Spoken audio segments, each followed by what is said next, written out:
મનરેગા કૌભાંડમાં ધારાસભ્ય ચૈતર વસાવાએ આક્ષેપ કર્યા છે। કૌભાંડમાં ભાજપ અને કોંગ્રેસ બંનેના હાથ છે તેવો આપના ધારાસભ્ય ચૈતર વસાવાએ સીધો આક્ષેપ કર્યો અને કહ્યું છે કે કૌભાંડમાં માસ્ટર માઇન્ડ કોંગ્રેસના હીરા જોટવા છે। પોલીસે હીરા જોટવાના પુત્રની પણ ધરપકડ કરી છે। હીરા જોટવા ભાજપના બચુ ખાબડે તેમની પાસેથી કામ લીધા હતા। કામ કર્યા વગર જ ખોટા બિલ પાસ કરાવી લીધા અને લગભગ 7.5 કરોડનું આખું કૌભાંડ કરવામાં આવ્યું છે। પોતે કામ લીધા અને એજન્સીઓને સોંપી દીધું। જોટવાએ કરોડો રૂપિયા દીકરા પાસે લંડન મોકલ્યા હતા। તટસ્થ તપાસ થાય તો ઘણાના નામ પણ બહાર આવી શકે તેવો ચૈતર વસાવાએ આક્ષેપ કર્યો છે।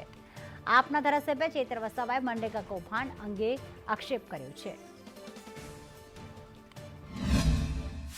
આ મનરેગા કૌભાંડમાં ભાજપ અને કોંગ્રેસના નેતાઓએ ભાઈ બનીને ભાગ બટાઈ કરી છે, ત્યારે અહીંના જ શાસક પક્ષના એક સાંસદે એમનો બચાવ કર્યો હતો। પણ આ હીરા જોટવાએ પંચાયત મંત્રી બચુભાઈ ખાબડ, શાસક પક્ષના તમામ સાંસદો, ધારાસભ્યને સાથે રાખીને આ પંચાયત પરથી કામો આંચકી લઈને એમની જલારામ એન્ટરપ્રાઇઝ અને મુરલીધરન એન્ટરપ્રાઇઝ મટીરિયલ પૂરું પાડશે એવું આખું પ્લાનિંગ બનાવીને બચુભાઈ ખાબડના ઇશારાથી 5 જિલ્લામાં એજન્સીઓને ફીટ કરવામાં આવી।